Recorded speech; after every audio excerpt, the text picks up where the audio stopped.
नमस्कार दोस्तों, मुझे ऑलमोस्ट एक हफ़्ता हो गया है नागालैंड आए हुए और मैं फ़िलहाल अभी दीमापुर में हूँ।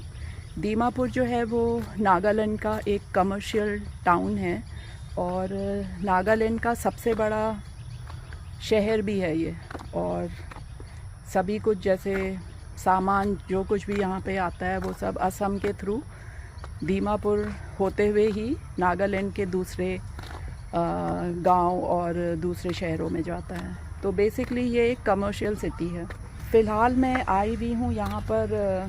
ये कछरी डायनेस्टी एक हुआ करती थी या कछरी ट्राइब्स एक हुआ करते थे, उनके द्वारा बनाया गया ये एक किले के कुछ अवशेष हैं। और अब सिर्फ दीवारें और कुछ ये जो मोनोलिथ जो यहाँ पे स्टोन्स या रॉक्स आप कह सकते हैं जो बचे हुए हैं, उनको यहाँ पे डिस्प्ले किया गया है। और ये जो कुछ बना है ये ऑलमोस्ट आई थिंक ये 10th सेंचुरी का बना हुआ है। तो दीमापुर में अगर आप आते हैं तो आप ये, जिसको राजबाड़ी यहाँ पे लोग बोलते हैं लेकिन इसको कछरी र्यून्स के नाम से भी जाना जाता है, तो ये आप यहाँ पे विज़िट कर सकते हैं। और इसकी जो एक स्टोरी है वो महाभारत के टाइम से भी जुड़ी हुई है और जो बहुत इंटरेस्टिंग भी है। तो वहाँ पे बड़े बड़े शतरंज के ऐसे गोट रखे हुए हैं और कहते हैं कि हिडिंबा, जो महाभारत में अगर आपने पढ़ा होगा या सुना होगा, जो भीम की पत्नी भी थी, तो उनके द्वारा उन्हीं का मतलब यहाँ पे साम्राज्य था। और वो जो बड़े बड़े चेस की जो गोट रखे हुए हैं वो लोग उसको खेला करते थे, ऐसा कहते हैं। तो ये कुछ ऐसे मोनोलिथ रॉक्स यहाँ पे हैं और काफ़ी बड़े बड़े साइज़ के भी हैं और बहुत अच्छे से मेंटेन नहीं है। ये बिल्कुल शतरंज के आकार के हैं और जो हर स्ट्रक्चर है दो देखने में एक से लगते हैं, लेकिन इनमें कुछ ना कुछ जो कार्विंग्स है वो डिफरेंट है, अलग अलग तरह के हैं। और इसका संबंध कहते हैं कि महाभारत के टाइम से भी है। और हिडिंबा जो है इनसे शतरंज खेला करती थी, ऐसा बोला जाता है।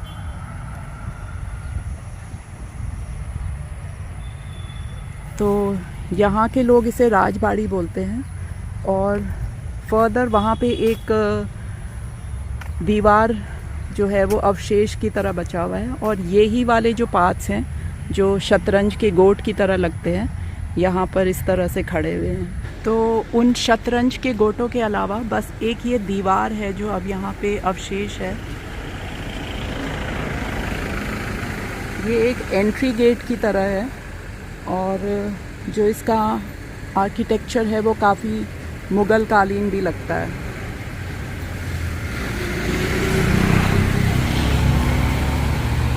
और यहाँ से जो है सुपरमार्केट बहुत पास में है। हम चलते हैं सुपरमार्केट की तरफ, जो कि इन राजबाड़ी से बहुत ही पास में है। तो अभी मैं वेडनेसडे को सुपरमार्केट आई हूँ दीमापुर में और आज बहुत रश रहता है इस तरफ।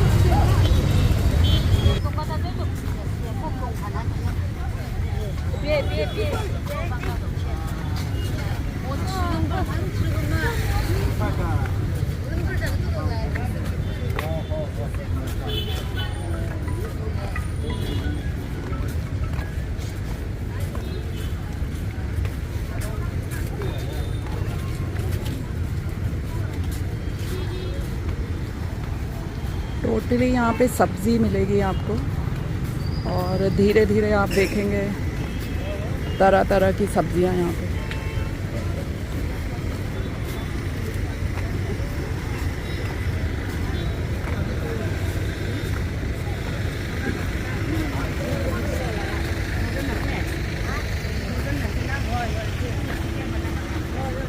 यही वाला किंग चिली है ना ये?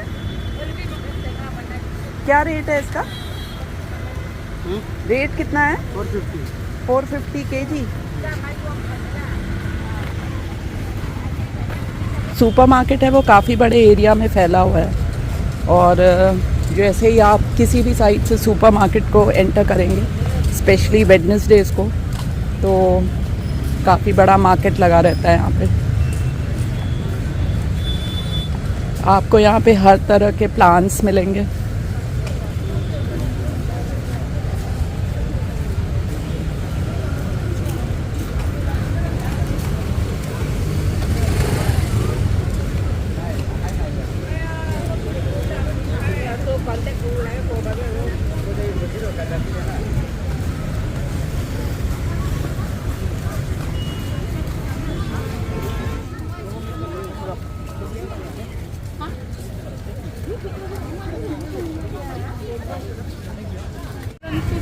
60 দিব।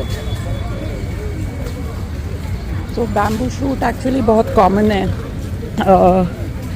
नॉर्थ ईस्ट में। हर स्टेट वाले खाते हैं इसे बॉईल करके, सूप की तरह पिया जाता है इसे।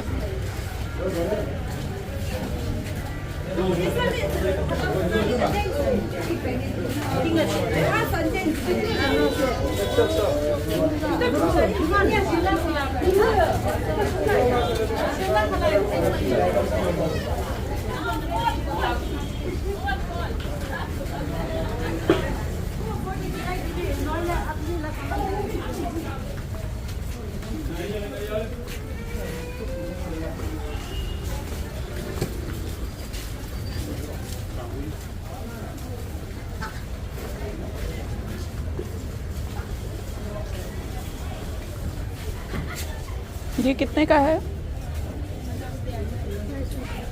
540।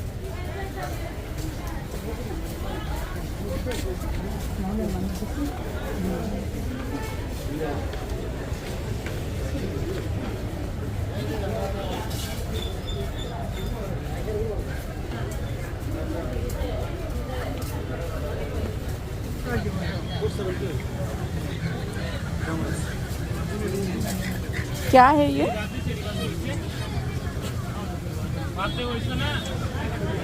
मछली है? ये वाला?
अरे